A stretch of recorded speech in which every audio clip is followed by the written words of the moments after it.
হুজুর, এই যে আপনার দুপুরের খাবার, আর এই যে এই টাকাটা মসজিদে দান করেন। আলহামদুলিল্লাহ, আল্লাহ তোমাদের রিজিকে বরকত দান করুক। হুজুরের কি বলার আমার ঠিক হইব? হুজুর,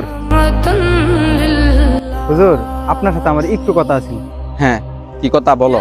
হুজুর, অনেককে আমি জিজ্ঞেস করছি, কেউ আর মন মতো আমার প্রশ্নটার উত্তরটা দিতে পারলো না, তাই ভাবলাম আপনাকে একটু জিজ্ঞেস করি। কি সমস্যা? হুজুর, আমার না চরিত্রটা ইদানিং খুব খারাপ হয়ে গেছে। রাস্তাঘাটে মেয়ে দেখলি না, আমি তাকায় থাকি, মেয়েদের সাথে সারাদিন গল্প করি, আর রাত হলে আজে বাজে স্বপ্নে দেখি। নাউজুবিল্লাহ, আস্তাগফিরুল্লাহ। হুজুর, এমন অবস্থা হয়েছে নিচের বোনের দিকে তাকাইলেও লজ্জা লাগে। আমি তোমার বিষয়টা বুঝতে পারছি, তুমি আমার সাথে মসজিদে চলো। এখনই যাইতেইব? হ্যাঁ, এখনই। হুজুর, একটা মিনিট দাঁড়ান, আমার বাইক আছে, আমি বাইকটা লই আই। না, দাঁড়াও, হেঁটে যেতে হবে। আচ্ছা চলেন।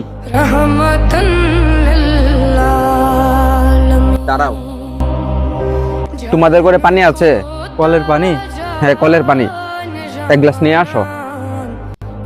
হুজুর, আমি তো জানতে চাইতেছি অন্য বিষয়, তাহলে না পানি দেখিব? যদি সত্যি উত্তর পেতে চাও তাহলে যা বলছি তা করো।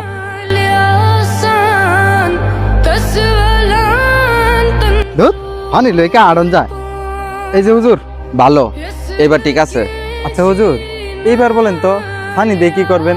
তোমার প্রশ্নের উত্তর এই পানি গ্লাসের মধ্যে আছে। মানে? এখন আমার সাথে মসজিদে চলো, তবে সাবধান, তোমার গ্লাস থেকে এক ফোঁটা পানিও যেন মাটিতে না পড়ে। যদি মাটিতে পড়ে তাহলে তুমি তোমার প্রশ্নের উত্তর পাইবা না। আসো। এই ফরিস না, এই ফরিস না, দেখছে পানি নাকি আড়ন যায়, কোনো কোনো সাউন্ড যায় না।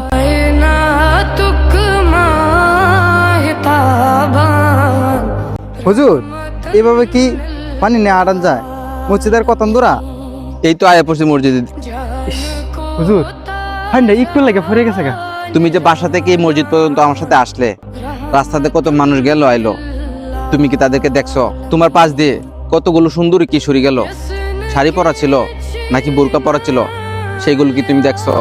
না হুজুর, আমি তো কোনো দিকে খেয়াল করি নাই, আমার তো পানির দিকে খেয়াল আছে। খেয়াল করো নাই কেন? জানি না হুজুর। কারণ তোমার পুরো নজর ছিল পানির গ্লাসের দিকে, যাতে করে একটা ফোঁটা পানিও মাটিতে না পড়ে।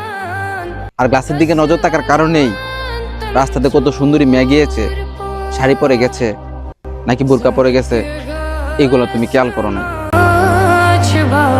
এই গ্লাসটাই হচ্ছে তোমার দুনিয়া জীবনের আমানত। নামাজ, রোজা, তাকওয়া, এগুলো হচ্ছে তোমার আসল কাজ। যখন তুমি ওই রাস্তার মেয়েগুলোর দিকে নজর দেও আর খারাপ ছবির দিকে, তখন তুমি নিজে নিজে ভাববা তোমার এই পানির গ্লাস থেকে পানির নিচে পড়ে যাচ্ছে।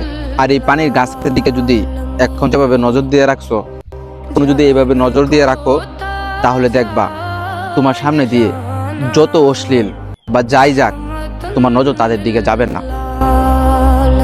নজর বাঁচানো মানেই ইমান বাঁচানো। দুনিয়া চিন্তা না কইরা আখেরাতে চিন্তা করো, দিনের পথে আসার চেষ্টা করো, তাহলেই দেখবা তোমার মন থেকে এইসব আজে বাজে কাজ চলে যাবে।